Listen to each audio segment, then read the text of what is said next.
Niining panahon nga ang putling ebanghelyo gihagit sa mga hiwi nga pagtulunan. Kinahanglan mo barug ang mga tinunan ni Kristo sa pagpakigbisog sa paglaban sa pagtuo nga makausa ug alang sa tanang panahon gihatag sa Dios ngadto sa iyang katawhan. Maoy hinungdan nga namugna kining tulumanon ang putling ebanghelyo. 30 minutos nga pagsabwag sa tinuod nga ebanghelyo kauban ni Pastor Jeremias Hangad. Ang putling ebanghelyo tulumanon nga gihatod kaninyo sa Unidos Community Bible Fellowship sa Unidos Plaridel, Misamis Occidental. Ang putling ebanghelyo, ang putling ebanghelyo, ang putling ebanghelyo.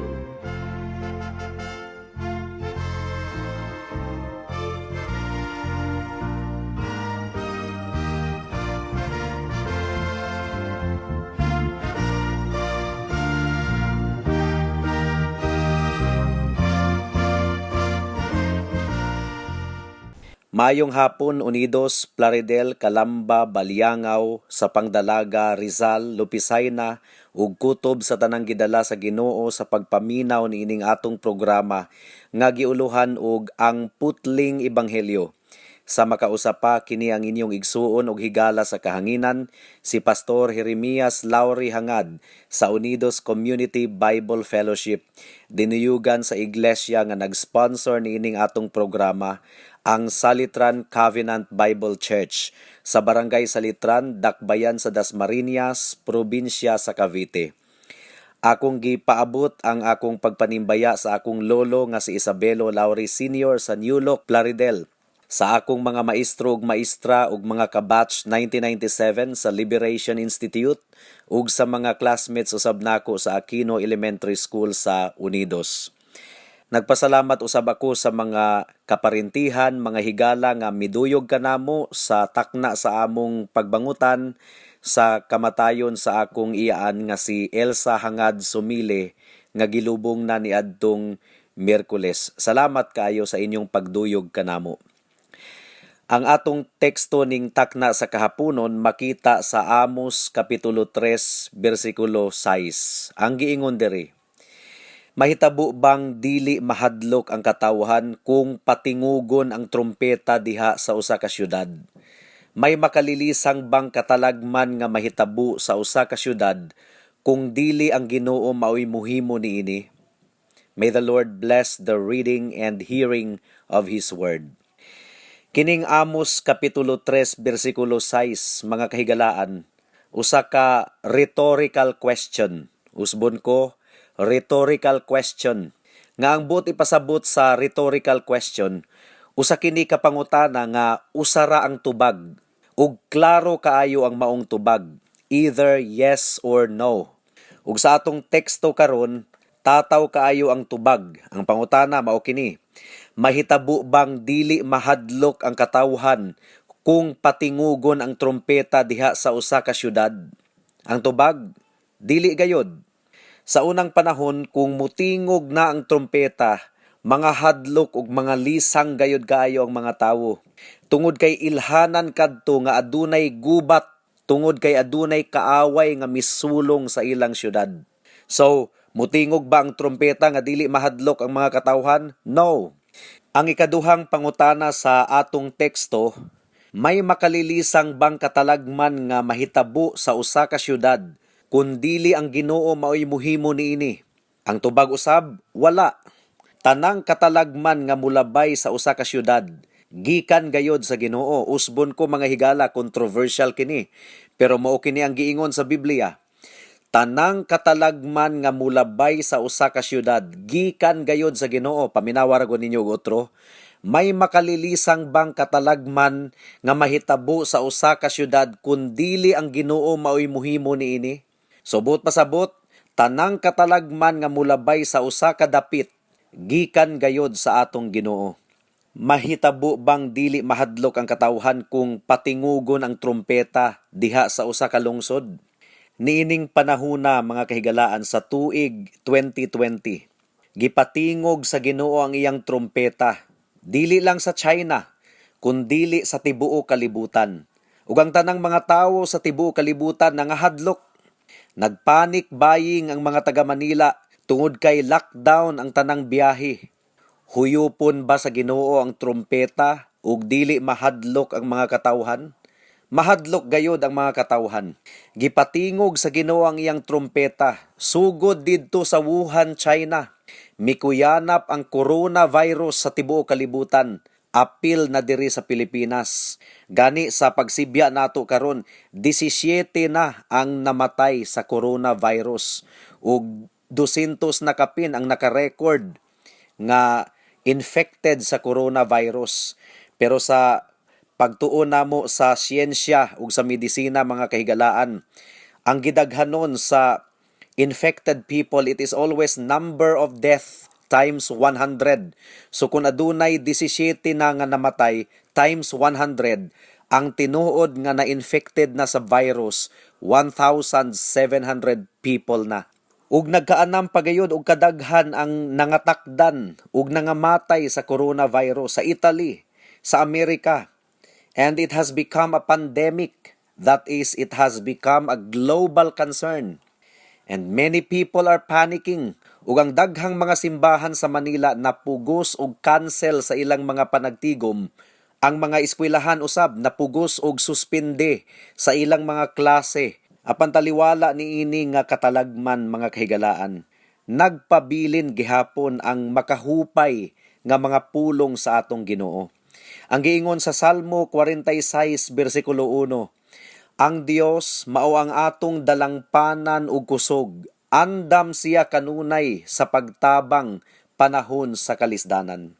Taliwala sa mga panghitabo, nag-awhag ang pulong sa Ginoo nga magpalig-on kita, tungod kay siya gihapon ang naglingkod sa iyang trono ug nagkontrolar sa tanang mga butang.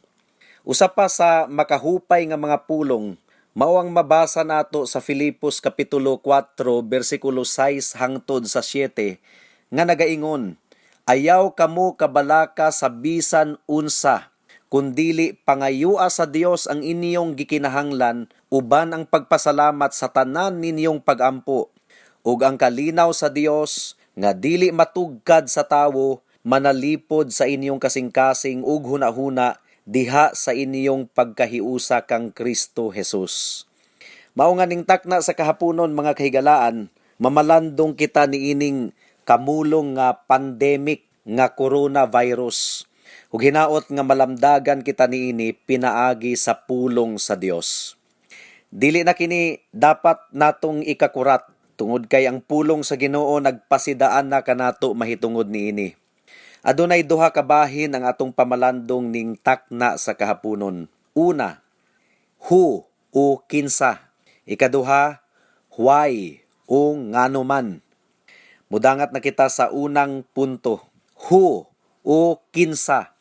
Kinsa ang nagbuot sa kamulong nga katalagman sa tibuok kalibutan karon? Ang coronavirus. When it comes to calamities like cholera, Yolanda, Undoy, ug uban pang mga katalagman, apil na ang coronavirus mga kahigalaan.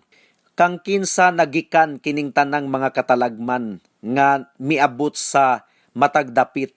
Pagbuto sa Taal Volcano, apektado tanang mga lumulupyo didto sa duol sa bulkan, mga linog, baha, asa gikan kining tanan. The Bible tells us very clearly, kining tanan gikan sa Dios. Dili ang Dios mao ang tuburan sa kasalanan, apan gikan kaniya ang pagtakda sa tanang mga katalagman nga midangat sa atong katilingban.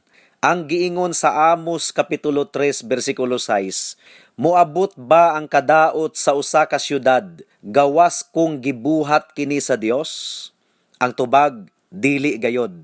Walay katalagman nga mudangat sa usa ka dapit, gawas lamang kung ang Dios ang nagpadala niini. Ang giingon sa Efeso kapitulo 1 bersikulo 11, diha kaniya nadawat nato ang usa ka kabilin nga iyang gitakda ng daan sukad pa sa sinugdanan, sumala sa kabubuton niya nga nagpamuhat sa tanang mga butang, sumala sa iyang tumong ug kabubuton. So you see, ang Dios nagpamuhat sa tanang mga butang, apil na ang coronavirus. Gimbutan kini sa Ginoo. Tungod kay ang Ephesians 1:11 nag-ingon, He works all things. Take note mga kigalaan, all things according to the counsel of His will. Kinsa ang gadesisyon nga adunay coronavirus sa Wuhan, China ug mukuyanap kini sa tibuok kalibutan? The word of God is very clear. Ang Dios mao ang nagtakda nga kining tanan mahitabo. Karon sa propesiya ni Amos, gipahinumduman niya ang mga katawhan sa Israel nga bisan og gidagkutan nila ang kasuko sa Dios, gumikan sa ilang kasalanan, o gumikan sa ilang mga sala, nagpadala ang Dios kanila og sunod-sunod nga mga paghampak. Apan wala gihapoy epekto kadto kanila mga kahigalaan. Wala nila makita nga gikan kadtong tanan sa Dios. Nagmagahi gihapon ang ilang kasing-kasing ug wala sila matandog niadto nga mga paghampak ug wala nila makita nga kadtong tanan gikan sa Dios. Nagpadala ang Dios og kalayo, kagutom, balatian. Apan ang tubag sa mga Israelita, aksidente lamang kuno kadto, timing lang kuno, o trabaho sa ilang mga kaaway, or dimalas lang. So ang katuyuan sa Dios sa iyang paghampak sa nasod sa Israel, murag nahimong kawang, walay epekto. Ug bisan pag adunay mga propeta nga gipadala ang Dios aron mapasidan-an sila, ila hinuong gilutos kadtong mga propetaha. Mao nga sa atong teksto karon, gipadala sa Dios si propeta Amos ngadto kanila aron mapahinumduman sila nga walay kadaot nga midangat sa ilang nasod nga wala gimugna sa Dios. Nga murabag miingon si Amos ngadto kanila nga wala ba gihapon mo makaamgo? Wala gyud ninyo mahuna-hunay nga ang tanang mga katalagman nga nasinatian ninyo ni adtong milabay nga mga panahon gikan kadtong tanan sa Dios? Kay ngano, aduna bay katalagman nga moabot sa usa ka syudad nga dili gikan sa Dios? So mao kadto ang tema sa mensahe ni propetang Amos ngadto sa mga Israelita mga kahigalaan. Tanang kalamidad nga atong nasinatian, ang Dios ang nagpadala. Mao nga sa tanang mga paghampak nga atong nasinatian, apil na kining coronavirus, kinahanglang matanawan nato ang kamot sa Dios nga nagpanglihok niining tanan. Ug magpaubos kita sa atong kaugalingon at tubangan sa Dios, ilalom sa pagduaw kanato sa Dios pinaagi sa katalagman.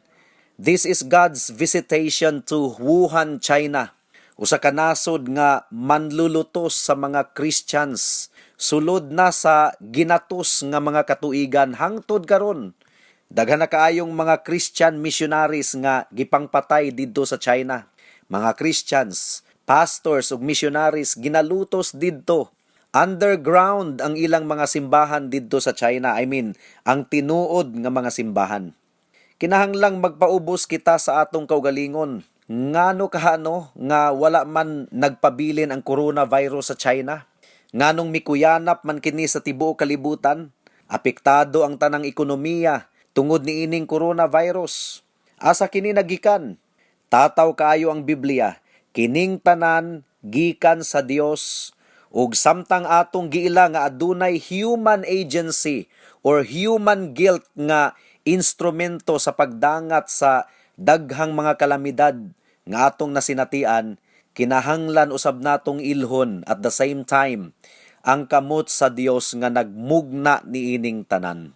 Nasayod kita nga aduna gayoy mga sala nga makamugna og dili maayong bunga. Example, Panultihon Kapitulo 23, versikulo 21, nagaingon, kay ang mga palahubog ug mga hakog musangpot sa pagkawalay nahot. Kung magpunay ka lamang og kaon ug katulog, magkagidlay ka sa dili madugay. So aduna gayoy mga sala nga naturally nagmugna og mga consequences. In fact, tanang sala mga kahigalaan, tanang sala aduna gayoy consequences. Mapobre ka kung palahubog ka og tapulan ka. Mao kini giingon sa Panultihon 23 bersikulo 21. Unsa pa? Kung palaaway ka, likayan ka sa mga tawo. Kung bakakon ka, wala nay musalig nimo. Bisan pag unsay imong buhaton, wala nay musalig nimo kung bakakon ka. Kung masinahon ka, well, miserable ang kinabuhi sa tawong masinahon, mga kahigalaan. Apan, kung ang sala sa mga katawhan hilabihan na gayod kaayo sa usa ka syudad o lungsod, to the point nga nahimo na kining national sin, to the point nga midilaab na kaayo ang kasuko sa Dios sa usa ka dapit, adunay mga higayon nga labaw pa sa natural consequence ang masinatian sa mga tawo ug ipakita sa Dios ang iyang gahom ug hustisya ug ipanimalo sa Ginoo ang dungog sa iyang ngalan ug mubarog siya batok sa kasalanan. Ug kung atong tun-an ang Biblia, mga kahigalaan, puno kaayo kini og national ug international nga paghampak ug katalagman gumikan sa sala sa mga tawo. You want to take a tour sa mga katalagman nga nasinatian sa tibuok kalibutan? Well, ang baha sa tibuok kalibutan sa kapanahunan ni Noe gumikan sa pagkadautan sa mga katawhan. Tanawang nahitabo sa Sodoma ug sa Gomora kung nagbasa mo og Biblia. Gisunog sa Dios ang tibuok syudad sa Sodoma ug Gomora gumikan sa pagkadautan niini. Tanawang nahitabo sa clan ni Korah. Dili lang si Korah kundi ang tibuok niyang banay nga mirebilde kang Moises. Mibuka ang yuta ug gilubong silang tanan nga buhi. Kinsa pa? Si Sennacherib, si Belshazzar ug uban pa. Tan-awa usab ang nahitabo sa Jerusalem. Bisan hangtod karon, ang ilang gisinggit ngadto kang Pilato niadtong si Kristo gidakop, ang ilang giingon, kami maoy manubag sa kamatayo ni ining tawhana. Kami ug ang among mga anak, mao gyud to ang ilang gipamulong. Ilansang siya sa krus. Ug ilang gibaylo si Jesus kang Barabas nga tulisan. Ug unsay nahitabo sa Israel hangtod karon, mga higala. Giani nila ang ilang gipamulong sulod sa daghan na kaayong mga siglo. Ug niadtong panahon ni Hitler, sila ang gidumtan kaayo ni Hitler to the point nga gipamatay ni Hitler ang 6 milyon nga mga Hudiyo. Daghan kaayong mga katalagman nga abi nato og tsansa lang. Apan gikan gayo di ay kadto sa Ginoo. Kanus kini mahitabo kung hilabihan na gayod kaayo ang pagkadautan sa mga katawhan. Sa nasod sa Israel, ang pagsimba sa mga Dios-Dios mao gayod ang ilang national sin. Mao nga gisilutan sila sa Dios og sunod-sunod nga katalagman hangtod nga giluwa sila gikan sa yutang gisaad ug gibihag sila ngadto sa Babilonia. Ilang gibaylo ang tinuod nga Dios sa mga Dios-Dios nga gikan sa Babilonia. So giluwa sila sa Dios ug gibalibag ingon nga mga bihag didto sa Babilonia, tibuok nasod sa Israel. Karon, kung masinatian sa atong nasod ang espada sa Dios, gumikan sa grabe kaayo nga sala niini, well, duty og responsibilidad sa mga katawhan sa Dios nga makigbisog batok sa maong sala, nga mao'y hinungdan sa espada nga midangat sa atong nasod. Umaw ka na hinungdan, mga kahigalaan, nganong nagawali kita batok sa sala sa pagsimbag mga Dios-Dios, usa sa mga national sins diri sa Pilipinas. It is our duty as a church that we will wage war against that national sin. Ug kinahanglang hinumduman nato kanunay nga walay katalagman nga mudangat sa usa ka syudad nga dili gikan sa Dios. Ug kung walay katalagman nga mudangat sa atong lungsod nga dili gikan sa Dios, it also follows nga walay kasulbaran sa maong katalagman nga dili usab magikan sa atong Dios. Mao nga mudangup kita sa Dios sa bug-os natong kasing-kasing aron madawat nato ang iyang kaluoy. Ug isip mga Kristohanon, magampo kita aron mahimaya ang Dios niining tanan. It is our duty to pray and to proclaim the word of God in this time of calamity. Alang sa mga katawhan sa Dios, responsibilidad usab nato nga mahimong ehemplo sa tanang mga tawo diha sa kalinaw sa hunahuna ug dili magbagutbot sa mga kalisod nga atong nasinatian. Kay ngano man, Tungod kay nagsalig kita sa Dios, nga mao ang nagkontrolar sa tanang mga butang. People are looking at us. Kung ang mga Kristohanon magpanik pod, wala tay kalainan sa tanang mga katawhan sa kalibutan. Ang giingon ni Job, bisan pagpatyon ko sa Ginoo, musalig gihapon ko kaniya. Hinaot nga mao kini ang itatak nato sa atong alimpatakan. Ang Dios ang nagkontrolar sa tanang mga butang, mao nga musalig lamang kita kaniya.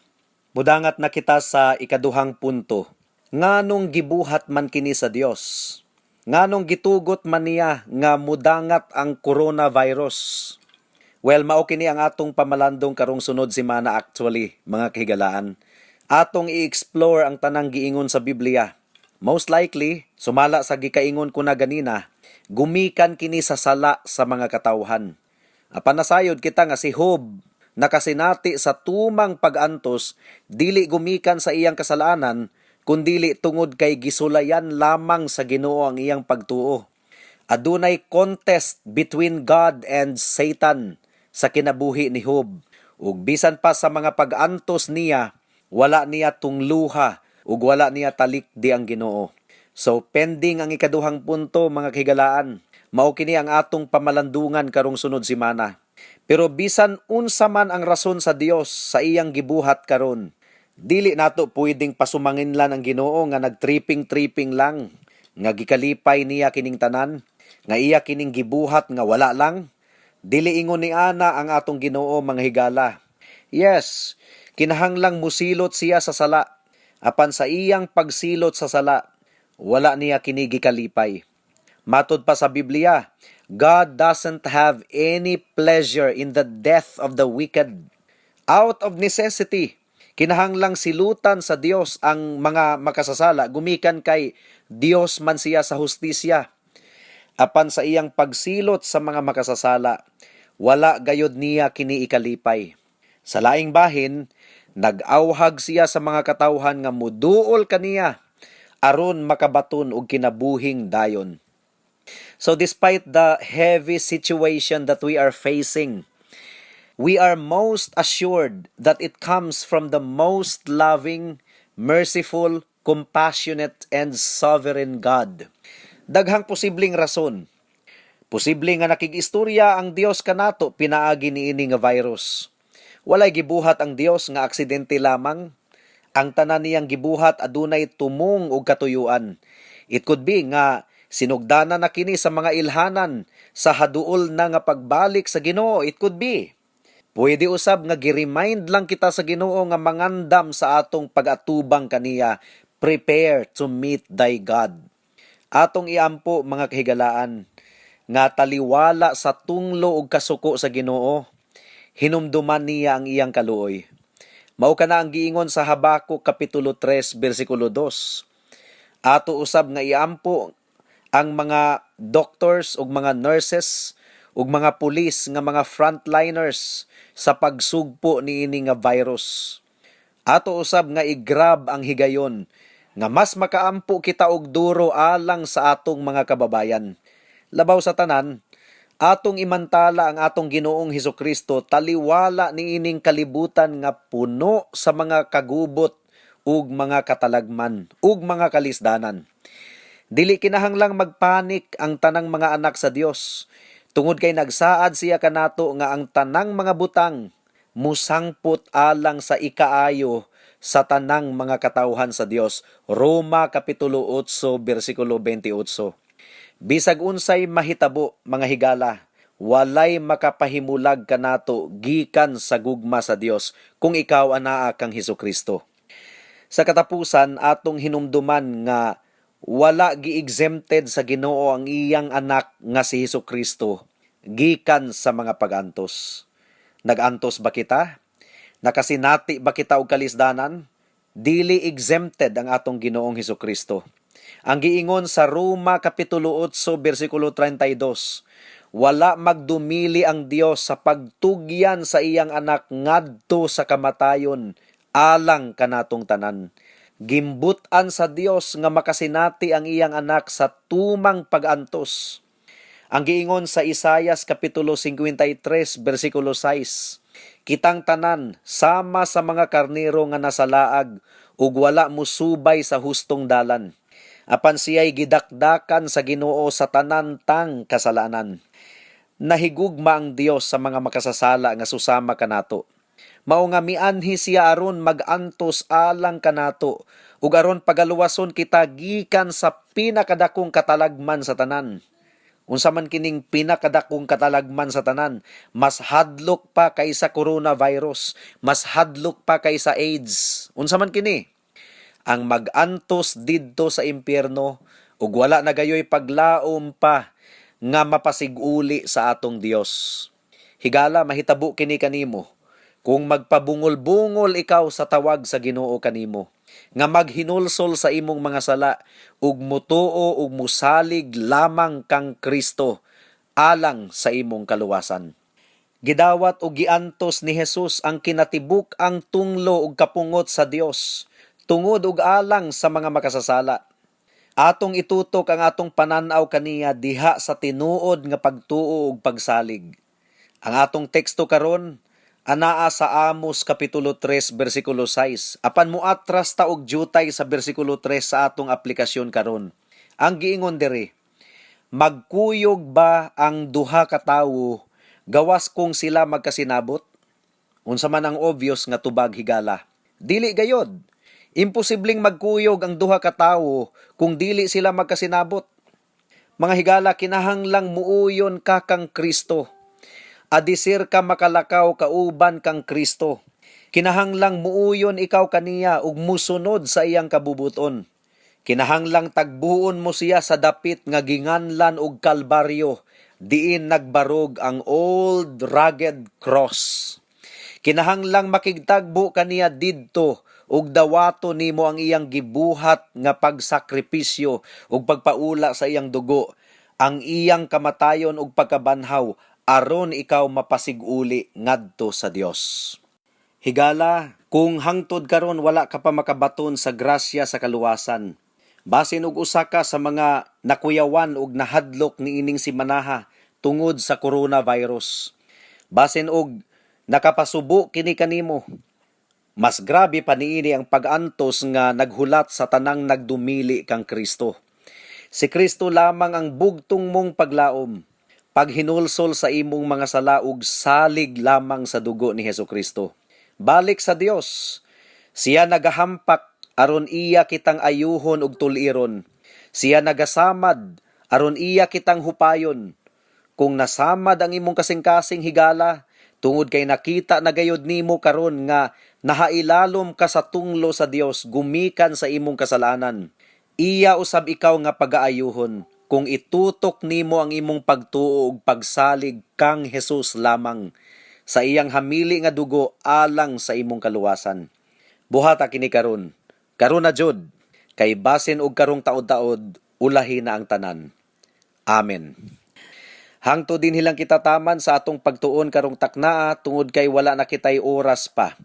Sa makausap pa, giimbitar ko kamo sa pagtambong sa atong panimbahon ugmang adlaw, adlawng Domingo, adlaw nga igpapahulay alas 2 sa hapon sa panimalay ni Winstro ug ni Conchita hangad sa Unidos. Daghang salamat.